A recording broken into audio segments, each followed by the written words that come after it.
You're listening to a 3CR podcast created in the studios of independent community radio station 3CR in Melbourne, Australia. For more information, go to allthews.3cr.org.au.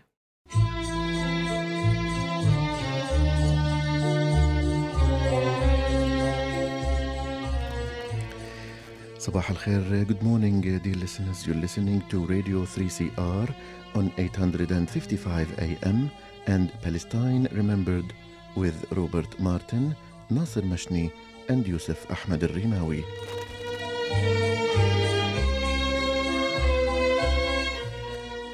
Palestine Remembered is Australia's only English language radio program that is totally dedicated to Palestine. We'd like to welcome those listening on 855 and those that will join us on podcast at 3cr.org.au.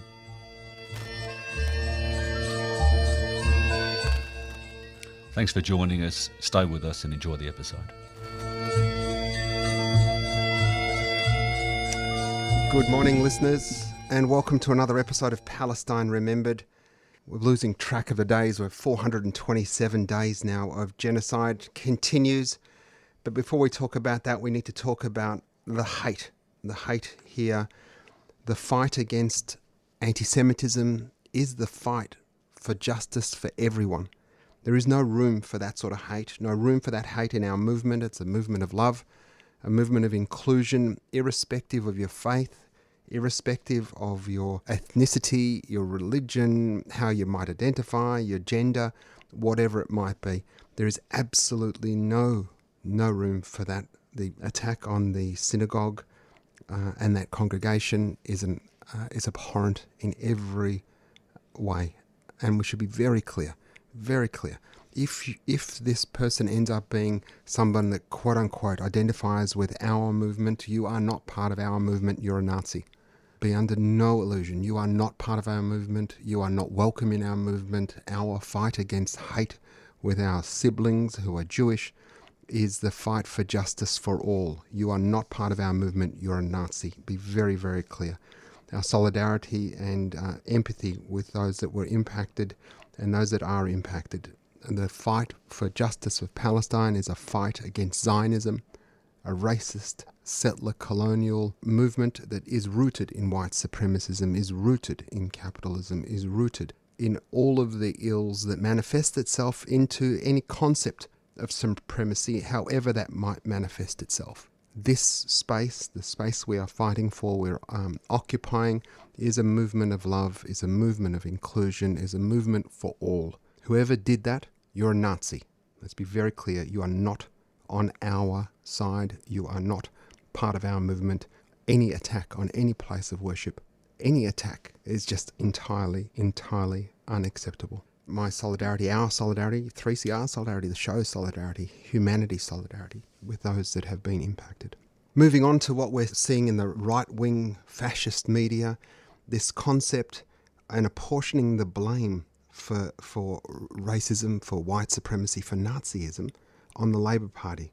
It's just beyond imagining if you read the country's only national broadsheet, that the entire front page is occupied with finger-pointing and blaming of our Prime Minister for everything, quote-unquote, that he hasn't done to address the surge in anti-Semitism,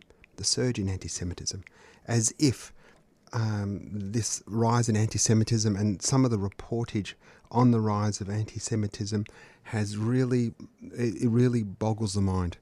There is absolutely a rise in anti-Semitism. I'm not going to question that. But what I will question is what is defined as anti-Semitism. Somebody seeing a keffiyeh, somebody seeing a sign that says Free Palestine, somebody hearing a chant from the river to the sea, and them feeling uncomfortable. That's not anti-Semitism. Anti-Semitism is rooted in a power dynamic that sees an othering, a diminishing of, an exclusion to all of the processes and opportunities to participate in everything that society might afford someone. In the past, anti-Semitism meant ghettos. For instance, Melbourne Jewish golfers weren't allowed to join golf clubs, so they had to build their own golf course because Jews were excluded from golf courses. That's anti-Semitism. Anti-Semitism is hating somebody based on their religion, purely because of their religion. What we are seeing a massive surge in, a massive rise in, is anti-Palestinian racism. There has been a massive, massive rise in that. And it's permeating itself through every level of our society. At the very top, it looks like self-censorship. At the very top, it looks like people being scared to say anything. And I'm talking about every position of power. It's from leadership positions in government, in community, in businesses, as to what they might say and how they might say it, how they might couch their language, all the way down to kindergarten teachers. Last week we saw a Year 12 student was banned from their own formal for wearing a keffiyeh to his graduation. Shocking. A Palestinian student was denied the opportunity to attend their Year 12 formal for wearing an item of cultural significance, expressing their identity and their culture. A Year 6 student was asked to remove their sweatband, which featured the Palestinian flag, and threatened with exclusion from sports athletic carnivals. A 12-year-old. It just hurts your head. Staff members at schools, university students. We've had the GO8, the governing body of the brownstones, the absolute pinnacle of tertiary education, the Group of 8 of Australia. They released a statement from the chief executive, Vicky Thompson. It's scary in what it says, all about feelings and what the universities must do and the obligations they have. At no point are they talking about how we might be feeling, how our students might be feeling. I've spoken about this before, and it behooves speaking about it again. Palestinians weren't safe on October 6. Palestinians weren't safe on October 6. The difference between anti-Palestinian racism and anti-Semitism in this colony is one of them comes with power. They are both vile forms of hatred and unacceptable, but one of them comes with power. If you're an anti-Palestinian racist, you can be the alternative Prime Minister. If you're an anti-Semite, good luck getting a job. Good luck if you've shared a post on LinkedIn. Good luck if you've liked something on Twitter. The anti-Palestinian racists will screenshot that, send it to your employer. They'll talk about everything, laws that they'll introduce for quote-unquote doxing, and the lawyers group that got together, Lawyers for Israel, and everything they tried to do and protect that. Nobody's spoken about the doxing of Palestinians. Nobody's talked about the people that have lost opportunities for promotion, or the silencing that's happened in workplaces, the poster, the sticker on a laptop, all of the challenges those people that are on the right side of justice are facing. It's just shameful. We had another vote in the UN. Australia continues incrementally, slowly but surely moving towards a more equitable position on Palestine. I was interviewed during the week by Patricia Cavalis, and she said, how has the Palestinian community reacted to this? And I said, well, I hope we're speaking to more than just the Palestinian community. We're speaking to humanity. Australians of good conscience, be they Muslim, Christian, Arab, non-Arab, Australians are welcoming this move. And we do welcome it, and we thank the Albanese government for moving along. We're still a long way from where we need to be, but a UN vote on sovereignty of Palestinian resources, a UN vote expediting the calling for and recognising the Palestinian state, the calling of a conference next year. These are all very important things to elevate the status of Palestine. Now, they are not the solution. It should be very clear. There is no two states. Benjamin Netanyahu's own Likud party's charter explicitly says there will be no Palestinian state west of the Jordan River.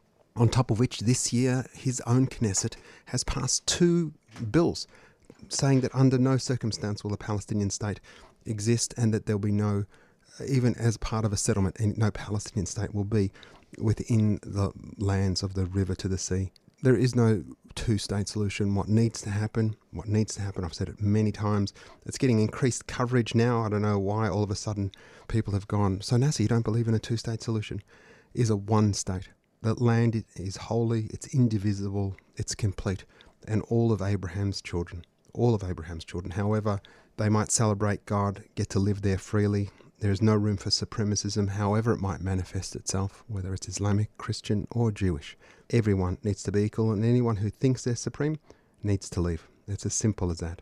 We're going to play a song in a minute, but before that, I just want to commemorate the death of our dear academic, poet, thinker, Rifat al-Rir. He was assassinated a year ago after being chased by the Israelis. He was sent text messages, "We're coming to get you." He moved from the university to keep his students safe, but it was all in vain. The Israelis targeted him and ended up killing him. His last poem was called "If I Must Die." If I must die, you must live. To tell my story, to sell my things, to buy a piece of cloth and some strings. Make it white with a long tail, so that a child somewhere in Gaza, while looking heaven in the eye, awaiting his dad who left in a blaze, and bid no one farewell, not even to his flesh, not even to himself, sees the kite, my kite you made, flying up above, and thinks for a moment, an angel is there, bringing back love. If I must die, let it bring hope, let it be a tale.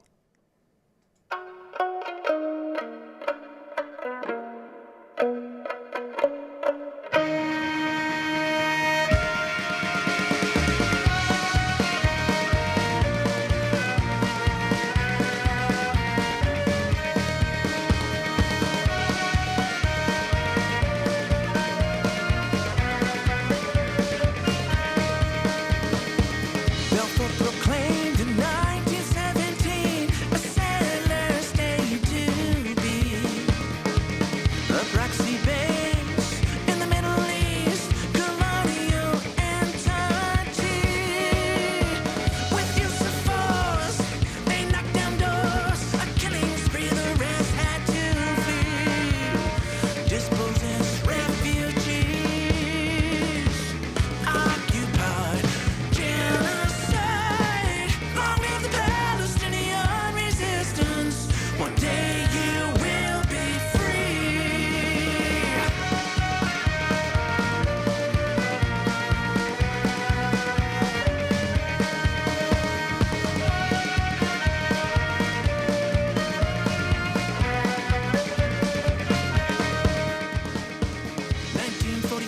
Nakba, a day of infamy, the state of Israel was declared. A Zionist scheme built on tyranny, backed by U.S. imperialists. Arena state terror, expansion everywhere, crimes against humanity. The Palestinians' right to be, no justice, no peace. Long live the Palestinian resistance. One day you will be free.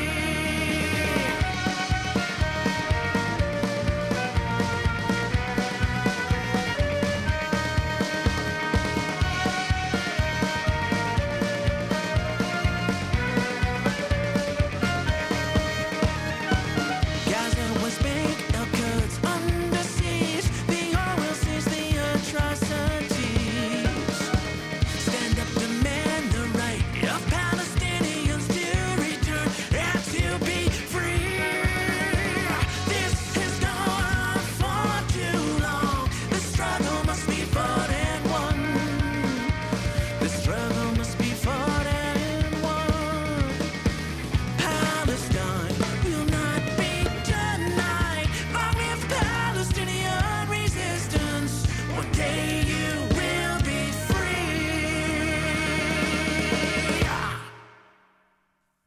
Long live the Palestinian resistance.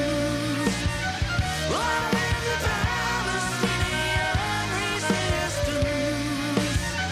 Long live the Palestinian resistance. Long live the Palestinian resistance.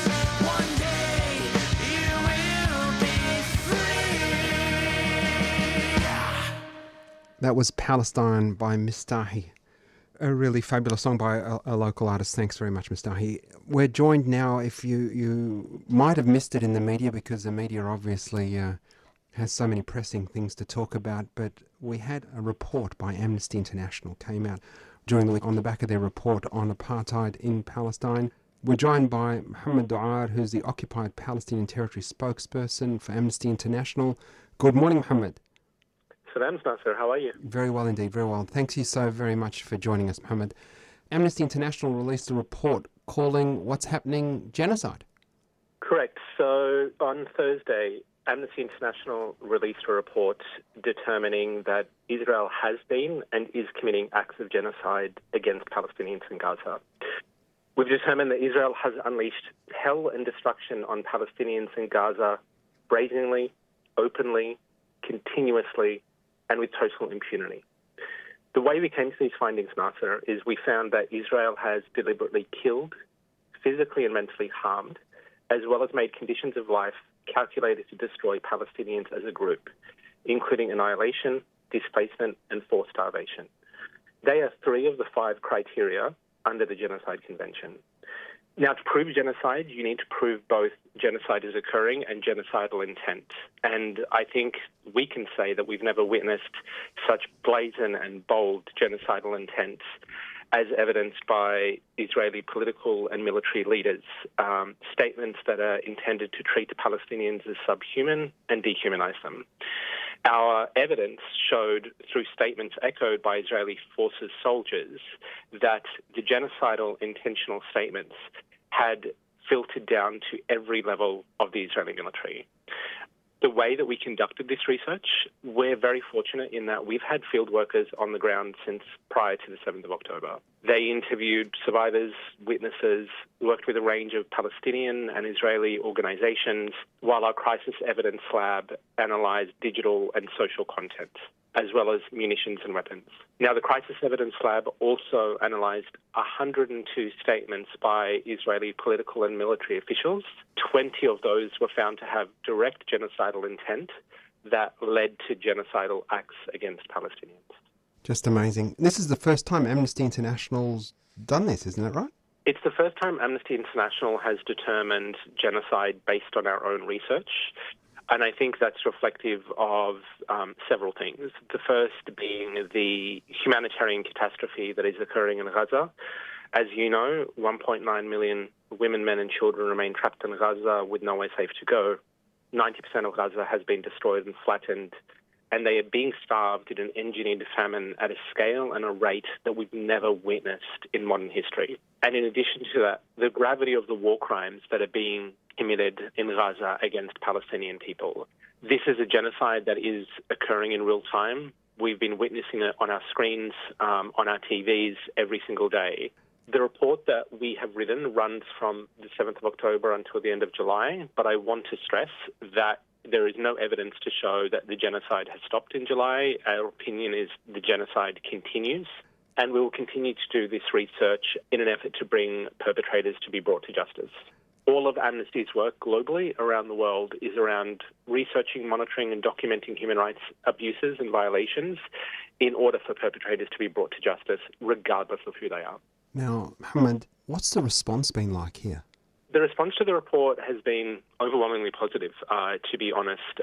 Amnesty is an independent and an impartial organisation. We do not take sides in any armed conflict. As I said, we conduct our research in an effort to bring perpetrators to justice. And Amnesty is a highly credible and respected organisation. We were founded in 1961. We have a long history of highlighting human rights violations around the world. Amnesty has field workers in every single corner of the globe that highlight human rights violations wherever they occur. I think the report clearly illustrates with a solid methodology and with data and with evidence what we are witnessing in Gaza is a genocide. And I want to stress also this builds on decades of research in the occupied Palestinian territory. And as you said, Nasser, in 2022, we determined that Israel was practicing a system of oppression and domination against Palestinians that we determined to be the crime against humanity of apartheid. So our research in the occupied Palestinian territory is long-standing and ongoing. And we hope that the report serves as a wake-up call for the international community. We no longer accept that governments don't have the power to stop this genocide or the unlawful occupation or the apartheid regime. And we aim to raise global awareness by providing a solid and authoritative legal analysis based on rigorous documentation, and to show that Israel's conduct amounts to genocide. And we are calling on states around the world, obviously we're calling on Israel and states around the world and the Australian government to act by reminding them of their obligations under international law to prevent and punish genocide, to not transfer arms or arms parts, or they risk being complicit. The reality is that states do have the power to stop the genocide, the occupation, and apartheid. So you've detailed some of that stuff. Does the report call for actions and detail what states are obligated to do? What must they do, aside from the two-way trade, etc.? Yeah, absolutely. And I also want to stress, Israel has also been violating the binding decisions of the International Court of Justice that was made earlier this year. Personally, I'm extremely proud that in South Africa's evidence at the International Court of Justice, Amnesty's research was cited 19 times in their evidence. Francesca Albanese, the UN Special Rapporteur, has also used Amnesty's evidence in her report to the Human Rights Council called Anatomy of a Genocide. And I think we're beginning to see the wheels of international justice finally turn with the arrest warrants that were issued for Netanyahu and Gallant.